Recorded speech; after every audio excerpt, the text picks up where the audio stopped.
kami dari kelompok 4 Speedify Premium Sharing Apps termurah di UNER. Pada sesi kali ini kami ingin menyampaikan laporan proyek akhir usaha kami yang telah kami jalankan selama 3 bulan. Selamat menyaksikan.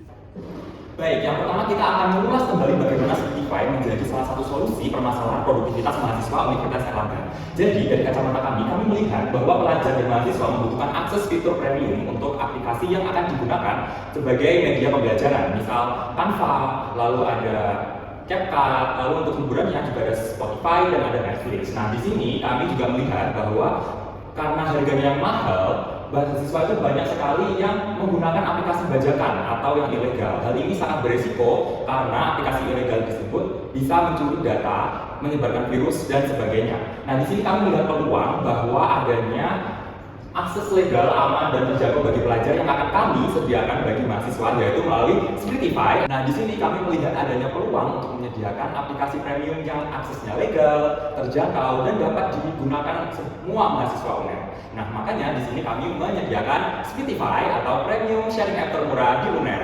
Jadi, Speedify merupakan aplikasi premium legal yang bersifat layanan patungan yang legal, aman dan terjangkau bagi pelajar dan mahasiswa. Nah, di sini mahasiswa itu bisa menggunakan aplikasi premium tanpa harus membayar harga yang sangat mahal dan bisa menggunakan semua fiturnya tanpa harus mengeluarkan biaya yang sangat mahal saat seperti mereka menggunakan aplikasi premium. Baik, selanjutnya saya akan memaparkan BMC atau Business Model Canvas yang memuat 9 poin penting yang mendasari terbentuknya usaha kami, Speedify. Baik, yang pertama ada customer segments, yaitu mahasiswa dan pekerja dari usia 15 sampai 40 tahun pengguna aplikasi premium dan juga content creator. Untuk field proposition-nya yaitu akses aplikasi premium paling murah, cepat, legal, aman, dan mendukung produktivitas. Nah, untuk pemasarannya kita ada di Instagram, WhatsApp, TikTok, dan juga di kampus. Selanjutnya customer relationship, yaitu kita respon cepat, after sales, dan juga reminder perpanjangan, dan juga program referral. Untuk key activity sendiri, kita ada pembelian dan pembagian akun legal, pengelolaan slot, promosi, CS, dan monitoring akun. Untuk key resources sendiri, yaitu ada akun premium, perangkat dan internet, metode pembayaran digital, dan juga tim operasional. Untuk key partner sendiri, ada penyedia aplikasi premium, reseller legal, bank atau e-wallet, atau KRIS, dan juga komunitas kampus. Dan yang terakhir ada cost structure, yaitu langganan aplikasi, internet, promosi, gaji, dan operasional. Nah, serta yang terakhir ada revenue streams, yaitu penjualan slot bulanan, paket bundle, update layanan, dan juga langganan berulang. Baik, di sini saya akan memaparkan tentang strategi branding dan channel distribusi. Untuk yang pertama, logo dan desain kami. Logo kami menggunakan ilustrasi tangan yang dibentuk secara ceria, dinamis, dan dekat dengan karakter mahasiswa saat ini. Kemudian untuk gaya huruf dari logo kami ini menggunakan gaya huruf yang unik dan tidak kaku, sehingga menggambarkan fleksibilitas dan kemudahan akses dalam pelanggan yang membeli produk kami. Kemudian untuk warna dari logo kami sendiri menggunakan warna kuning dan biru. Hal ini menggambarkan terinspirasi dari identitas visual Universitas Erlangga. Nah, warna biru ini melambangkan kepercayaan, keamanan, serta layanan secara legal. Kemudian untuk warna kuning sendiri menggambarkan energi, kecerdasan, serta produktivitas secara akademik. Selanjutnya, tagline yang kami gunakan teknik premium sharing apps termurah di UNER. Hal ini menggambarkan harga yang kami tawarkan itu sudah paling terjangkau, serta model sharing secara efisien dan mudah divalidasi oleh tingginya minat dan transaksi pembelian yang dilakukan oleh pelanggan kami. Selanjutnya, ada saluran distribusi utama. Nah, untuk promosi sendiri kami melakukan promosi melalui WhatsApp dan Instagram. Untuk Instagram kami biasanya melakukan posting poster setiap harinya di Instagram Story dan Feeds. Dan untuk konten sendiri kami biasanya melakukan di waktu-waktu tertentu di posting di Feeds. Untuk WhatsApp sendiri kami gunakan untuk transaksi, kemudian memberikan slot akun, serta melakukan reminder perpanjangan ketika akun pelanggan tersebut akan habis. Selanjutnya yakni ada alur distribusi kami. Itu yang pertama biasanya pelanggan akan diarahkan untuk order melalui via IG ataupun WA, kemudian mengisi detail pembeliannya, kemudian melakukan pembayaran di KRIS ataupun e-wallet. Selanjutnya yakni kami memberikan slot akun dan kami akan reminder jika akun pelanggan tersebut akan hampir habis. Nah, alasan kami memilih channel WhatsApp ataupun Instagram karena kedua channel tersebut ini mayoritas digunakan oleh mahasiswa, terutama di UNER sendiri, dan kemudian biaya promosinya terendah. secara cepat, mudah, dan secara lebih personal. Baik, di sini saya akan memaparkan tentang pemasaran yang juga dilakukan oleh Spotify secara online dan juga offline. Tentunya pada pemasaran digital kami melalui platform yang digunakan atau media sosial yang kami gunakan seperti WhatsApp dan juga Instagram. Tentunya kami juga membuat konten yang menarik, perhatian. Kontennya sendiri seperti ini, bisa kita lihat. Konten seperti ini mencapai 1.255 viewers, yang dimana ini sangat menarik perhatian bagi mahasiswa untuk membeli produk Spotify. Nah, untuk pemasaran secara offline, kami melakukan penjualan di sekitar kampus C atau di sekitar Nano. Jadi, ini adalah bukti bahwa kita melakukan penjualan Spotify kepada orang-orang mahasiswa di sekitar kampus.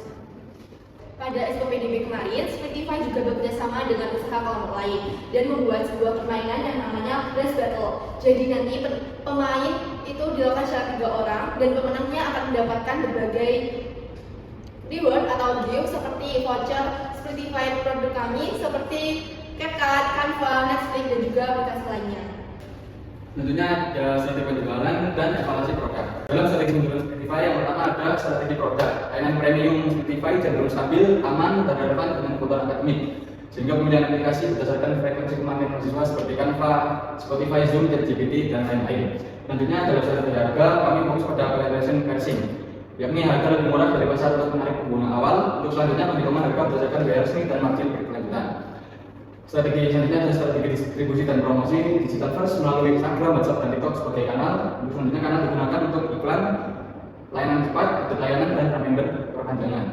Strategi yang terakhir ada strategi operasional yang berisi pencatatan terstruktur, berisi tanggal aktivasi, masa berlaku, jenis aplikasi, dan metode pembayaran serta stok. Layanan ini fokus pada akurasi, respon cepat, dan pengurangan jumlah error. Dengan catatan menjaga layanan agar tetap konsisten, aman, dan efisien. Tentunya dalam evaluasi proyek Spotify, yang pertama ada evaluasi pemasaran. Pemasaran menggunakan Instagram dan WhatsApp terbukti lebih efektif karena konversi tinggi terutama saat UTS proses. Dan respon cepat kurang dari 10 menit membuktikan bahwa dapat meningkatkan kepuasan pelanggan. Selanjutnya ada evaluasi operasional. Aktivasi Spotify pada umumnya lancar, namun terkadang ada keterlambatan dan saat lonjakan permintaan. Serta risiko operasional seperti aktif blokir, perubahan kebijakan aplikasi sehingga perlu manajemen risiko aktif. Selanjutnya adalah evaluasi keuangan. Selama penjualan Spotify mengalami margin stabil, biaya operasional yang rendah sehingga usaha layak dijalankan. Namun perlu diversifikasi aplikasi dan pakai bundling untuk menjaga pendapatan yang stabil. Nah, kesimpulan evaluasi yakni Spotify memiliki potensi besar dan memenuhi kebutuhan mahasiswa, namun membutuhkan peningkatan sistem, mitigasi risiko, dan ekspansi agar berkelanjutan. Baik, saya di sini akan menjelaskan hasil dan profitabilitas dari penjualan Spotify selama 3 bulan. Yang pertama, ditujukan tabel dari biaya produksi dan biaya promosi. Dari biaya produksi di sini ada 5 aplikasi yakni Canva, CapCut, YouTube Premium, Netflix, dan Zoom. Lalu ada biaya promosinya di sini WiFi sebesar 300.000 dengan total harga 785.000 dari biaya produksi dan biaya promosi. Yang kedua di sini ada total penjualan dari 3 bulan. Yang pertama di September sebesar 243.500, Oktober 373.000, November 162.000 dengan total 778.500 dan total penjualan ini masih penjualan kotor. Selanjutnya ada cash flow Spotify yang tercatat dari tanggal 25 September sampai 23 November. Di sini ada dari arus kas operasi, kas kegiatan lain, kenaikan kas, lalu sampai pada akhir periode yakni 664.500. Nah, arus kas terjadi ini dipergunakan untuk kebutuhan anggota, juga untuk modal awal penjualan.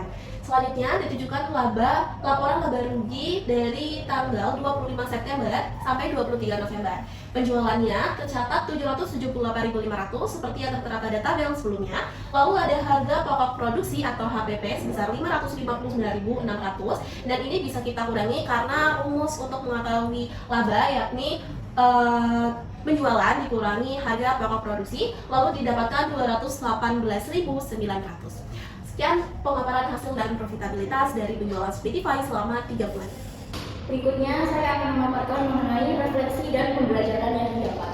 Spotify menunjukkan bahwa sebuah ide bisnis yang kuat berawal dari pengalaman pribadi dan masalah sederhana yang dialami oleh banyak orang. Proses ini mengajarkan bahwa kewirausahaan tidak cukup hanya dengan intuisi, tetapi perlu didukung oleh riset pasar, data empiris, dan analisis mendalam seperti penyusunan BMC, analisis SWOT, dan analisis margin, serta membutuhkan komunikasi yang efektif, konsistensi, dan empati dalam sebuah tim.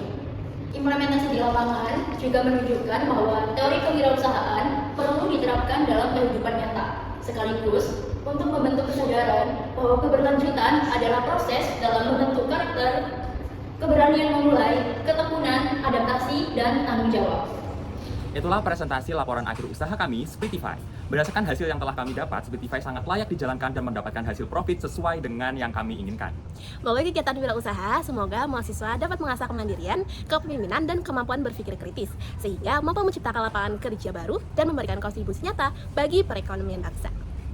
Kuliah bukan hanya tentang teori, tapi juga tentang aksi. Yuk mulai berwirausaha dari sekarang.